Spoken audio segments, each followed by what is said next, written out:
your character's relationship to James Bond? Because you guys aren't strangers. I think you even say that in the film. Yes. Well, I can tell you about my personal relationship with James Bond.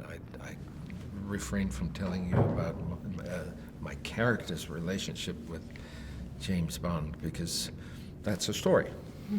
And it's such an important part of the story that that it would be really spoiling it to describe it. But I remember James Bond from the beginning, not so much from James Bond's beginning, but from my beginning.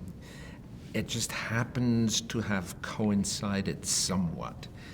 But I was too young to see James Bond when it came out in the movies, because in '62 I was still playing with cars.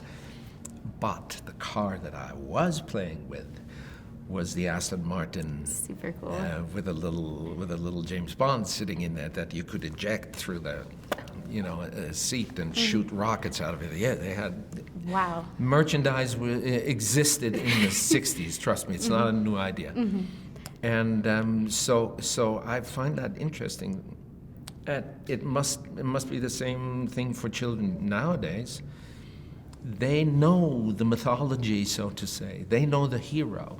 They know everything about it. They've heard. They have an opinion. They play it. They grow into it without ever having seen a movie. That's phenomenal. And that's what I would call popular culture.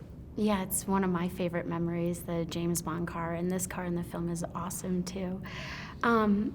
Not giving away the plot, but I know a big theme of the film is that kind of this connection between terrorism and surveillance. I wanted to get your thoughts on that because it seemed to be such a strong theme in the film.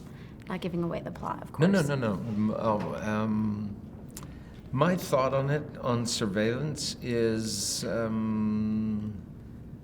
that I sometimes question whether surveillance and trying to make people transparent and controllable and turn them into data so that algorithms can take care of them rather than people.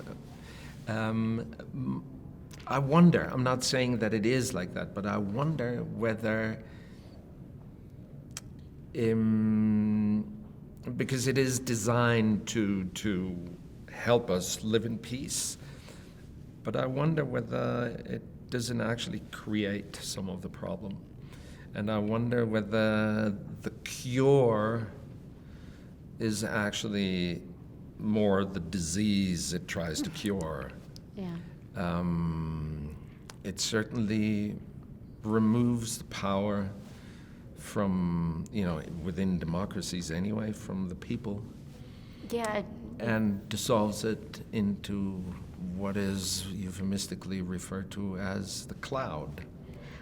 Gotta ask you a last question. Being the head of Spectre, not giving away the plot here, but the leader of Spectre shows up the most in all the James Bond films. I feel like the ending kind of left a lot of things to be imagined.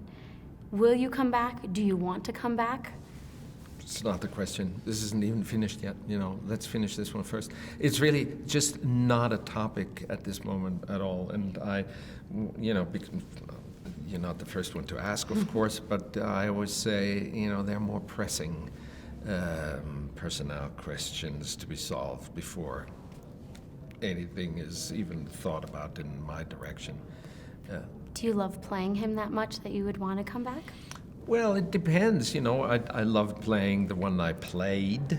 That doesn't mean one bit that I would love playing something in the future. Let's see what it is first. Sounds cool.